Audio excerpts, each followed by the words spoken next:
BuzzFeed Unsolved left us with some of the creepiest cold cases of all time.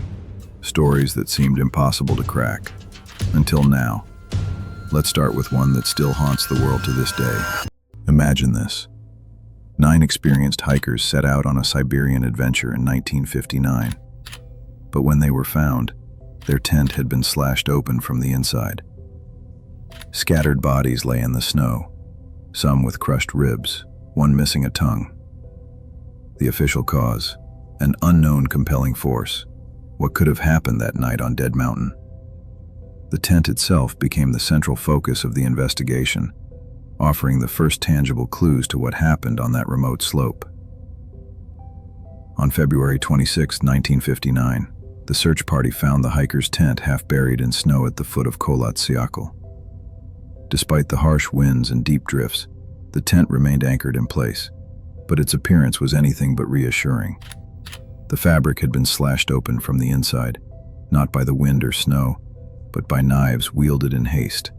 It was clear that whoever made those cuts was desperate to get out quickly. Inside, the scene was strangely orderly. Boots, jackets, and most of the hikers' essential equipment were left behind, neatly arranged as if the group had intended to return. Some of their food, including partially eaten pieces of fried ham and bacon, sat out, suggesting they had been in the middle of a meal. Nothing was missing except the people themselves. This raised an immediate question. What could drive a group of experienced hikers to abandon the safety of their shelter, stepping into the freezing night half-clothed and without their most basic survival gear? The searchers soon found another clue, a line of 9 footprints, pressed into the snow and leading away from the tent. These tracks were not scattered or chaotic. Instead, they appeared purposeful, following a single path down the slope for about 500 meters before disappearing under fresh snowfall. The lack of panic in the footprints stood in sharp contrast to the violent way the tent had been opened. It was as if the group had made a sudden, urgent decision, but then moved away together in a controlled manner. The environmental conditions that night were unforgiving. Temperatures dropped to around -30 degrees Celsius, and the wind cut through any exposed skin. Without boots, hats, or gloves, the hikers would have quickly faced frostbite and hypothermia. The fact that they left these critical items behind suggests whatever made them flee felt more dangerous than the cold itself. Several theories have tried to make sense of the scene. One possibility centers on the stove found inside the tent. The group's leader had built a portable stove and it had been disassembled and stowed away when the searchers arrived. Some suggest that embers from the stove may have reignited, filling the tent with smoke in seconds. The hikers, possibly coughing and blinded, might have cut their way out to escape. Yet, this theory leaves gaps. If smoke was the only threat, why didn't they grab their coats or boots on the way out, especially with food still on the ground? Other explanations focus on the environment. Some experts point to sudden gusts of katabatic wind, which can sweep down mountain slopes with little warning. Such winds can be strong enough to flatten a tent or create a sense of immediate danger. But again, the calm, organized footprints don't quite fit the panic expected in that scenario. There are also accounts from the same period describing strange phenomena in the sky. Several witnesses in the region reported seeing orange fireballs or glowing orbs above the mountains. Notably, only one other hiking group reported seeing lights the night of the incident itself. Over the years, these reports have fueled speculation about secret military tests or other unexplained events. Some even wondered if the hikers saw something that night that made them believe they were in immediate danger. Despite the theories, the tent remains a silent witness to whatever unfolded. The combination of slashed fabric, abandoned gear, and those purposeful footprints paints a picture of a group forced to make a split-second decision, one that took them out into the deadly cold with little chance of survival. The tent story ends at the edge of the forest, where the tracks vanished into the darkness. Not far from where the trail disappeared, the searchers would soon come upon the first evidence of the hikers' fate. Under the wide branches of a large cedar tree at the forest's edge, searchers found Yuri Doroshenko and Yuri Krivonishenko. The spot was about 500 meters from the tent, close enough to see in daylight but impossibly far in the darkness and cold of that night. Both men were lying in the snow, dressed in only their underwear and socks. They had no boots, no jackets, nothing that could have protected them from the -30°C wind. The sight was a stark contrast to the careful planning and experience the group had shown just days earlier. Near their bodies, the remnants of a small, hurried campfire told a story of desperate survival. Charred sticks and scraps of clothing showed how the men tried to keep the flames going with whatever they could find. The fire was not large, and the supply of fuel was limited in the open snow. Burn marks on their limbs and clothing suggested they sat as close as possible, maybe even too close, in an effort to get any warmth. Forensic reports later confirmed that both men died of hypothermia. The cold was relentless, and without proper clothing, their chances had been slim from the moment they left the tent. The cedar tree itself gave more clues. Its lower branches were broken and stripped of bark up to 5 meters high. The damage suggested that at least one of the men climbed the tree, possibly to get a better view of the tent or to look for the rest of their group. It might have been a way to escape something in the darkness, or just a desperate attempt to orient themselves. Their hands showed signs of severe frostbite and injury, consistent with grabbing rough branches in the freezing cold. The climb would have been brutal, but it might have offered the only hope of spotting a way back. There were other injuries too. Both men had abrasions and bruises, but nothing that would explain their deaths. Blood was found around their mouths, which some experts say could be a sign of smoke inhalation, possibly from the fire or even from an earlier event inside the tent. Their hair was stiff with frost, and their bodies showed the unmistakable signs of exposure. The evidence pointed to a frantic struggle to survive, but also to a situation that spiraled out of control quickly. One theory that comes up in cases like this is paradoxical undressing. In the final stages of hypothermia, victims sometimes start to feel hot and remove their clothes, even as their bodies shut down from the cold. Experts have noted this in other incidents, but it doesn't fully explain why Doroshenko and Krivonischenko left the tent so far behind, or why they didn't take jackets or boots with them. The suddenness of their departure, and the fact that they ended up half a kilometer away, suggests something more urgent pushed them out into the night. The broken branches and the small fire under the cedar tree are reminders of the panic and confusion that must have filled those last moments. The men tried to climb, tried to build a fire, and tried to stay alive with almost nothing. Their lack of shoes and heavy clothing hints that they never planned to be outside for long. Maybe they thought they would return to the tent, or maybe they were running from something they could not see. Despite all the evidence, the exact series of events that led the two men to the cedar tree remains a mystery. The official cause of death was hypothermia, but the details, the burns, the broken branches, the desperate attempts to survive, leave more questions than answers. The struggle beneath the cedar tree was just one piece of a much larger puzzle. As searchers continued their work in the snow and silence, the next discoveries would only deepen the sense of confusion and dread. On May 4, 1959, after weeks of searching, and as the snow finally began to recede, the last 4 missing hikers were found. Their bodies were discovered in a narrow ravine about 75 meters from the cedar tree, buried under nearly 3 meters of snow. This was in the opposite direction of the tent, in a depression that was almost invisible from above during the winter months. The search team uncovered Lyudmila Dubinina, Semyon Zolotaryov, Alexander Kolovatov, and Nikolai Thibault Brignol, huddled together as if they had tried to shield one another from the cold. Their clothing told a story of desperation. Some wore garments taken from the bodies of their friends, scavenged in the darkness after the first deaths. Dubinina wore a torn pair of Krivonishenko's pants. Zolotaryov's jacket had burn marks, hinting at the fires they tried to build. The way they were dressed, layers mixed and matched, some items cut or torn, showed how they tried to survive after fleeing the tent with almost nothing. The injuries found on these 4 were unlike anything seen with the others. Thibault Brignol had a fractured skull, and both Dubinina and Zolotaryov suffered multiple broken ribs with massive internal bleeding. These injuries were so severe that the medical examiner compared them to what might be seen in a car crash. The force needed to cause such trauma would have been immense, yet there were no external wounds, no cuts, no major bruises on the skin to match the internal damage. The examiner stated that these injuries happened while the hikers were still alive, but the lack of outward signs made it nearly impossible to explain how they occurred. The report also ruled out that another person could have inflicted these wounds.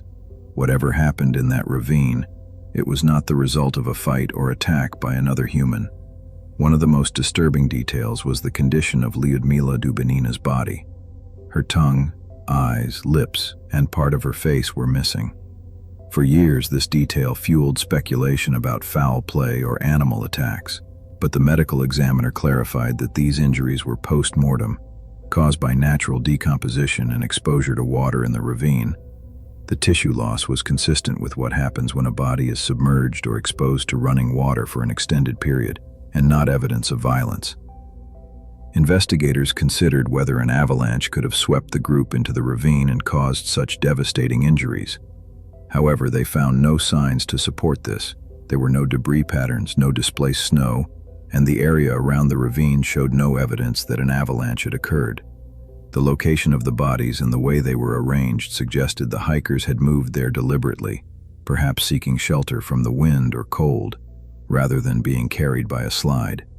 Adding another layer to the mystery, 3 pieces of clothing belonging to Kolevatov and Krivonichenko tested for abnormal levels of radiation. The readings were 5,000, 5,600, and 9,900 disintegrations per minute, far above what would be considered normal background radiation. The source of the contamination was never definitively identified. Some have suggested the clothing may have been exposed to radioactive dust from the atmosphere, or that it was contaminated from previous work environments, as both men had backgrounds in fields involving radiation. Still, the presence of radioactive material on their clothing remains one of the most puzzling aspects of the case. The official investigation concluded that the 4 died from trauma inflicted by an unknown compelling force. This phrase, vague and unsettling, has become closely tied to the Dyatlov Pass mystery. It left investigators and the public without a clear answer. The combination of massive internal injuries, missing soft tissue explained only by natural decomposition, and unexplained radioactive contamination has kept the debate alive for decades. Every detail found in the ravine, fractured bones, scavenged layers of clothing, and the hidden traces of radiation, only deepened the questions. The scene did not fit any single simple explanation. The environment was harsh, but the evidence pointed to something more than just the deadly cold or the dangers of the wilderness. Even after all the evidence was gathered, the story of the ravine left more questions than answers. The Dyatlov Pass Incident stands as a reminder of how much remains unknown, even when every clue is laid out in the snow. After years of speculation, Russian authorities reopened the Dyatlov Pass case in 2020 and officially concluded that an avalanche was responsible for the tragedy. Still, many researchers and family members remain unconvinced, pointing to unanswered questions and conflicting evidence. Theories continue to circulate, and the phrase "unknown compelling force" remains at the heart of every discussion. What force would drive you into the freezing dark? Share your theory in the comments below, and let us know what you think happened to the hikers. Before we continue, if you're enjoying yourself, don't forget to leave a like and subscribe to the channel. Now get cozy as we dive deeper into the now solved mysteries. Next up, Elisa Lam. When hotel guests started complaining about black water and a strange taste from the taps, no one expected what they'd find. Inside the rooftop tank, floating face up, was the body of 21-year-old Elisa Lam. But the real horror wasn't how she died. It was what she did in the days leading up to it. Elisa had left her home in British Columbia and traveled alone to Los Angeles in January 2013. She was young, ambitious, and documenting her journey online as she checked into the Cecil Hotel, a building with a dark history of suicides, murders, and disappearances. Originally, she was placed in a shared room, but after just a couple of nights, her roommates complained about strange behavior.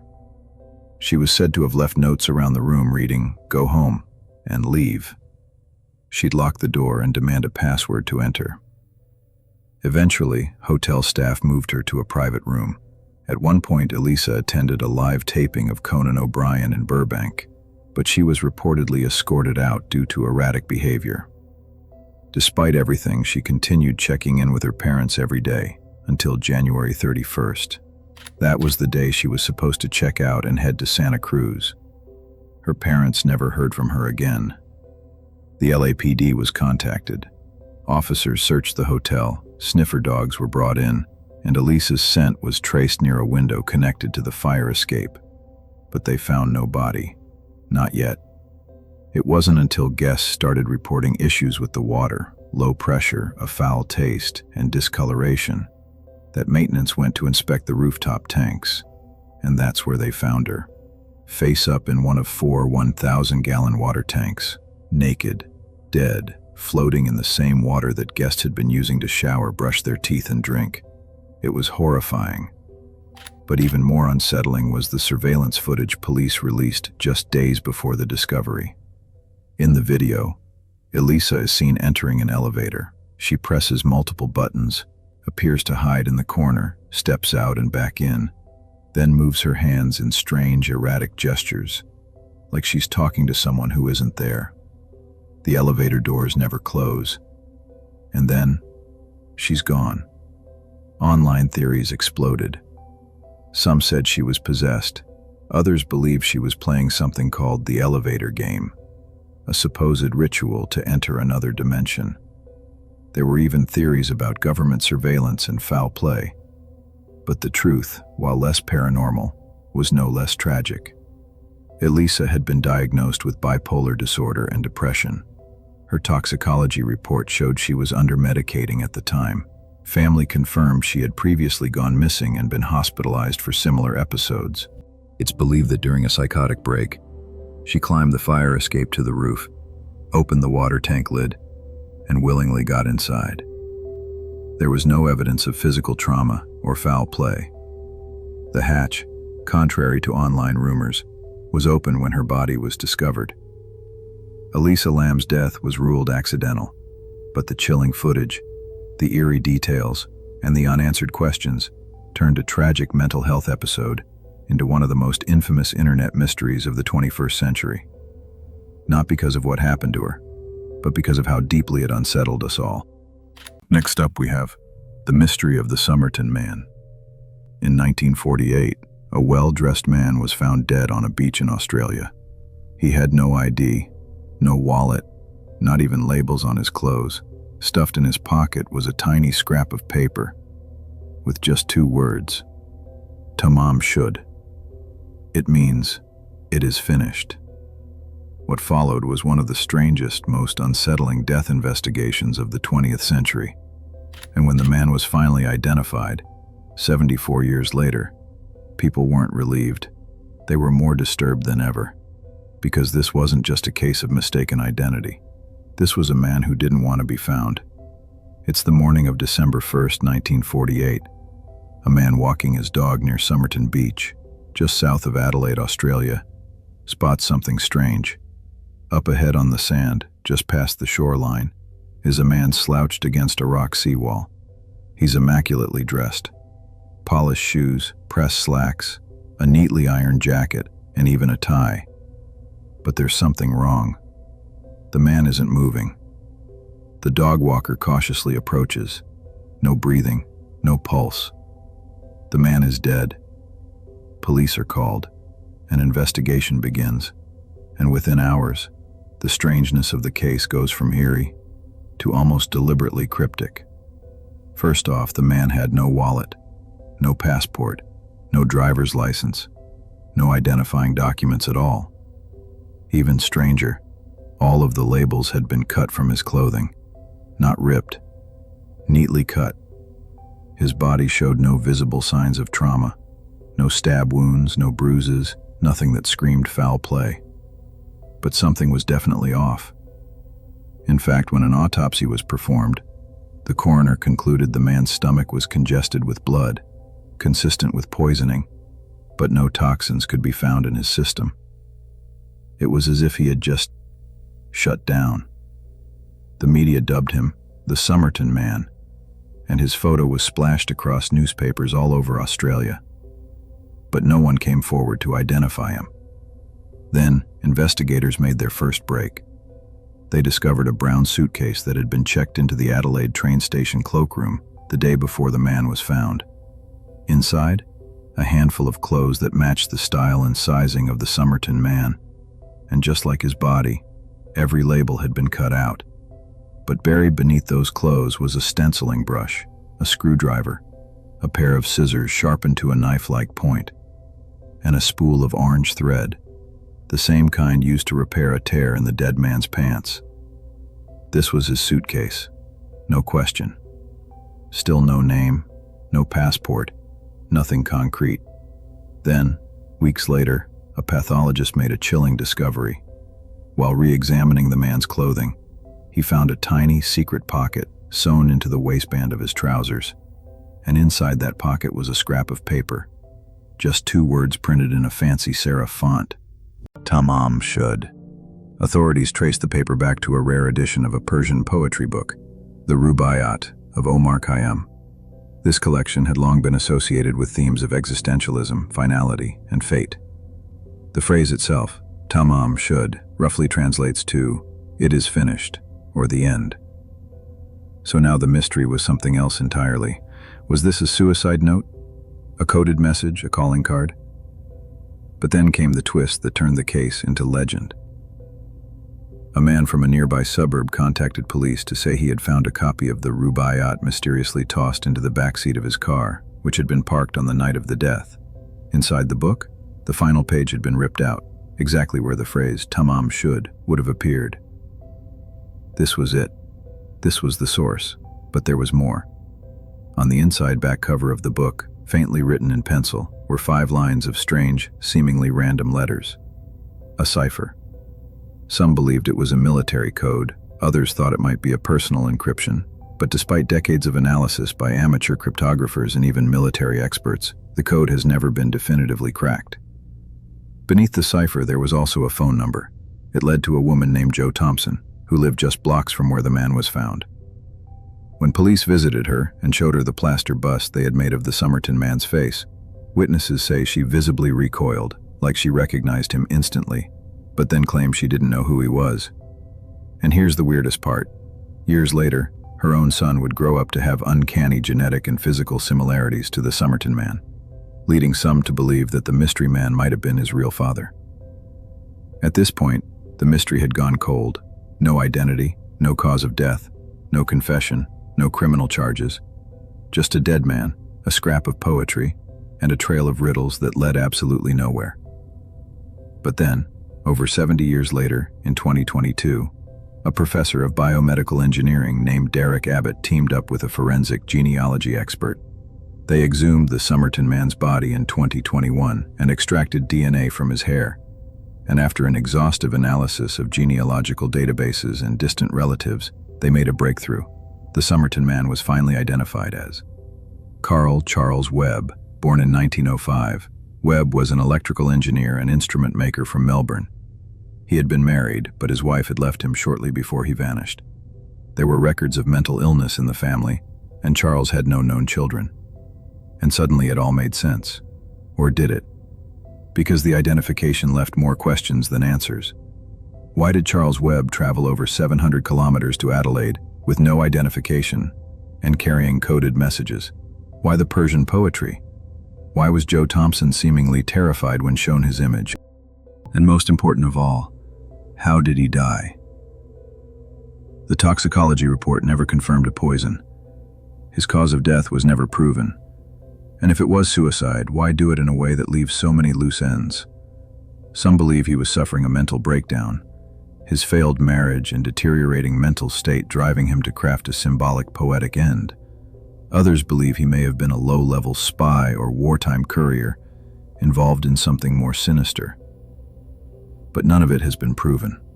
So while the name of the Somerton man is no longer a mystery, his death still is. And maybe that's what he wanted all along. Because the last thing he left us, those 2 chilling words, still feel like a message not for the police, not for a loved one, but for all of us. Tamam Shud. It is finished. Next up is one of the most disturbing cold cases ever uncovered on a Massachusetts beach.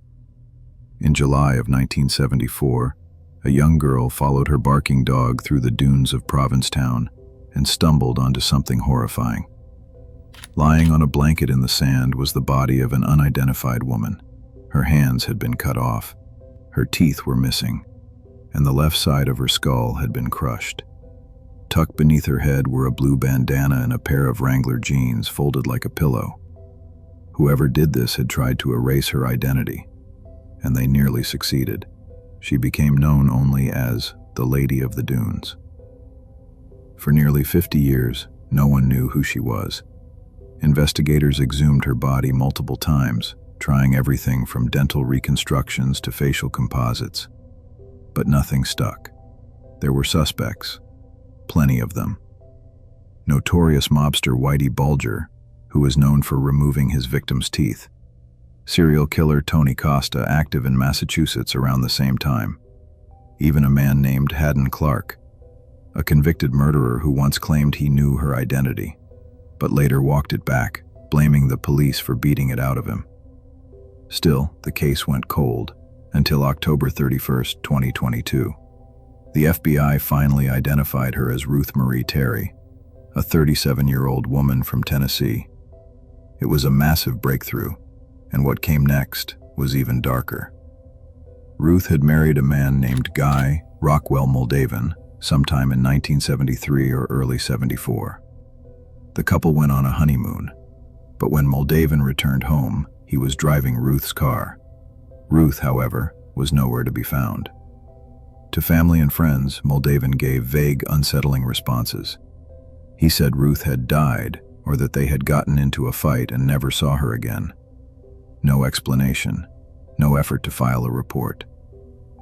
Authorities now believe Ruth was murdered during that honeymoon, and the evidence goes deeper than that. Moldavan wasn't just a grieving husband. He was a person of interest in at least 2 other disappearances. Back in 1960, his second wife and her daughter both vanished while living with him in Seattle. Dismembered body parts were found in his septic tank, but authorities could never prove they belonged to the missing women. Even before that, in 1950, he was tied to a murder and kidnapping case involving a 28-year-old man and his 17-year-old girlfriend. The man was found shot in the back of the head on a beach, naked except for his socks and shoes. The girl was never seen again. Guy Moldavan was arrested more than once, but in every case, charges were dropped or avoided. He eventually settled down in California, working a high-end retail job in Beverly Hills, and lived out the rest of his life in peace. He died in 2002 from illness. It wasn't until August 28, 2023, nearly 2 decades after his death, that investigators officially named him the killer of Ruth Marie Terry, the Lady of the Dunes. Next up, ladies and gentlemen, is the Forrest Fenn Treasure. There was a man who believed he could cheat death by hiding it inside a poem.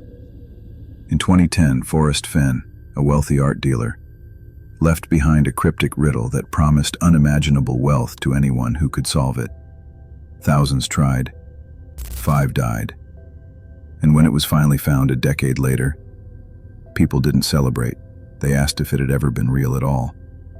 And then the man who found it, he wasn't just any treasure hunter. He had ties to one of the most famous unsolved mystery series in internet history. In the quiet hills of Santa Fe, New Mexico, there lived a man named Forrest Fenn.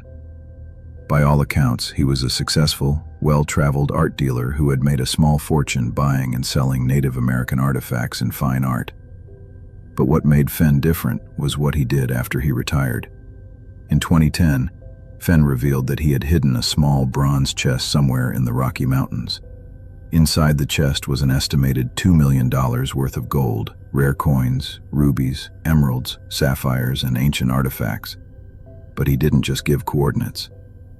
Instead, Fenn self-published a memoir titled The Thrill of the Chase, and inside it was a 24-line poem, just vague enough to sound poetic, but just detailed enough to be a legitimate map. It was a modern-day treasure hunt, and it would change lives. Within months, tens of thousands of people were pouring into the Rocky Mountains, spending weekends, savings, and in some cases, everything, trying to find that chest. Some treated it like a hobby. Others treated it like religion. But that dream came with a cost. In January of 2016, Randy Bilyeu, a 54-year-old former engineer from Colorado, set out to find the treasure. He never returned. For months, searchers scoured the Rio Grande and surrounding wilderness. His body wasn't discovered until July, 6 months later, by workers along the river. The autopsy? Inconclusive. No clear cause of death. Then came Jeff Murphy, a quiet, thoughtful man from Illinois who told his wife he was going hiking in Yellowstone. When he didn't return, rangers began to search. They found his body on June 9, 2017, at the bottom of a 500-foot cliff. He had slipped and fallen during his search. That same summer, another man, Pastor Paris Wallace, disappeared after telling his family he was heading out to look for the treasure. His car was found parked near the Rio Grande, and days later his body was located 5 to 7 miles downstream. And then a fourth, Eric Ashby, had moved to Colorado solely to search for the treasure. He was found dead in the Arkansas River in July 2017, but it didn't stop. The fifth and final fatality came in March of 2020. Michael Wayne Sexton and his companion Stephen Enlow set out into the freezing wilderness near Dinosaur National Monument on the Utah-Colorado border. They had to be rescued. But just a few weeks later, they went back. This time, only one of them made it out. Michael was found dead by rescuers on March 21. Stephen survived, but barely. By now, the authorities had had enough. The chief of the New Mexico State Police went public, demanding that Forrest Fenn call off the hunt. He said lives were being lost and Fenn was to blame. But Forrest didn't stop, because he couldn't. For him, the treasure wasn't about money. It was about legacy. And then, on June 6, 2020, an update appeared on Fenn's blog.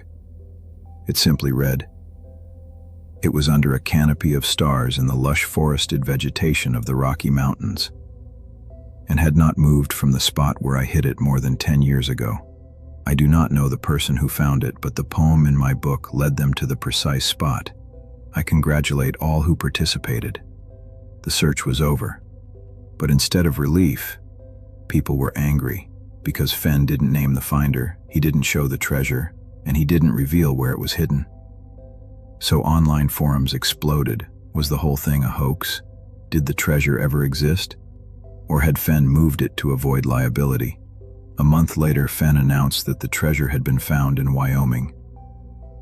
And then, just months before Fenn passed away in September 2020, the man who found the treasure came forward. His name was Jack Stoof. And what made this even crazier was that Jack wasn't just some random hiker. He used to work as a writer on BuzzFeed Unsolved. Yes, the same series that had covered the Forrest Fenn mystery in one of their most viral episodes. Jack said he would have preferred to remain anonymous, but a lawsuit was about to force his name out into the public. So he stepped forward first and did an interview. That lawsuit, it came from a French treasure hunter named Bruno Rapoz, who filed a $10 million suit against Fenn's estate.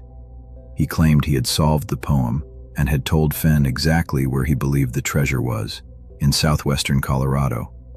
But before he could go get it, COVID hit. Travel restrictions kept him from making the trip.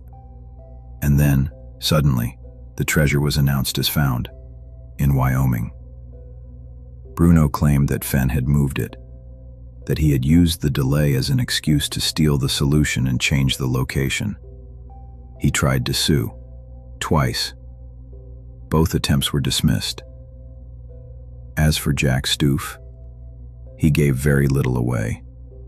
He never publicly confirmed the exact GPS coordinates of the find site, and he stated that he had no contact with Fenn until after he had found the chest. He described solving the poem as an obsessive journey of solitude, one that took him 2 years of intense research and fieldwork. When asked what he did after finding the treasure, Jack gave a quiet, almost reluctant answer. "I cried. Then I sat with it for a while. and hiked back out. So was it real? Yes. Was it worth it? Depends on who you ask. But one thing is for sure.